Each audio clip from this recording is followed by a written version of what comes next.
Here we are flying over the Amazon rainforest, high up in one of the highest places in French Guiana and that side of the jungle. And I've had to ride up a stream for 5 hours on a tiny or pretty long boat, but very narrow boat. And we went deep into the rainforest. Luckily, there was a beautiful camp there, all set up in hammocks. We had like water pumped up for showering. So we were taken care of, but it was still very remote. We shot all of this during COVID, so there were basically no people and there haven't been any people for at least half a year. So wildlife was really chilled and everything was around. Nothing was disturbed by humans, which was beautiful to witness. And then we finally saw those beautiful Caracaras. It's one of the rarest birds on the planet. As far as I'm aware, no other production has ever tried to film it before. It took us a while to find them at the beginning. You wouldn't think so because they're so loud, right? And it took us a long time to find a strategy to really get some shots.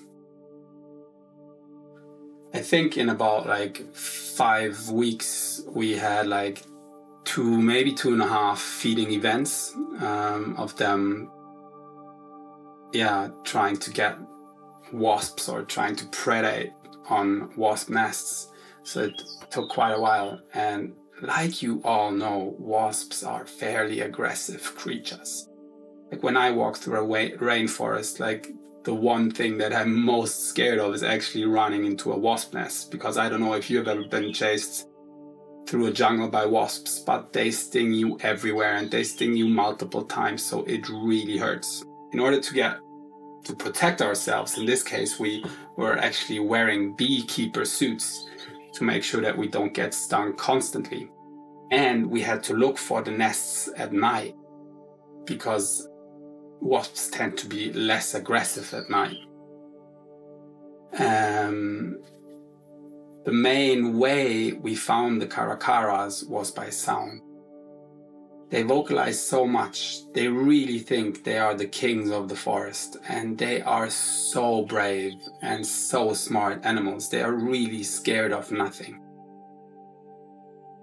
We brought like a little dummy out that looked like a Caracara, but somehow whoever made that dummy didn't really know their size, so it was at least 1.5 times bigger than them, was black and looked like a huge Caracara, but they all went for it. They attacked it like crazy, so we couldn't use it that much because, they were just interested in that bird and or that fake bird, and really didn't want it there.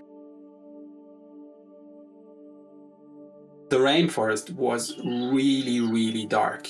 It was amazing. We really had to push the Gemini to its limits. Like the dual ISO was the only way to film this sequence. And even then we had to use a 360-degree shutter for a lot of shots because otherwise it would have just turned out too dark.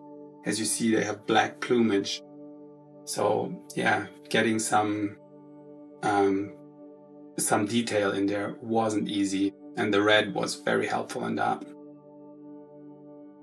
One very challenging thing about this shoot was as well that I was the only camera operator. So all the macro work, all the landscape, all the long lens work, the drones, everything was basically, shot by one person.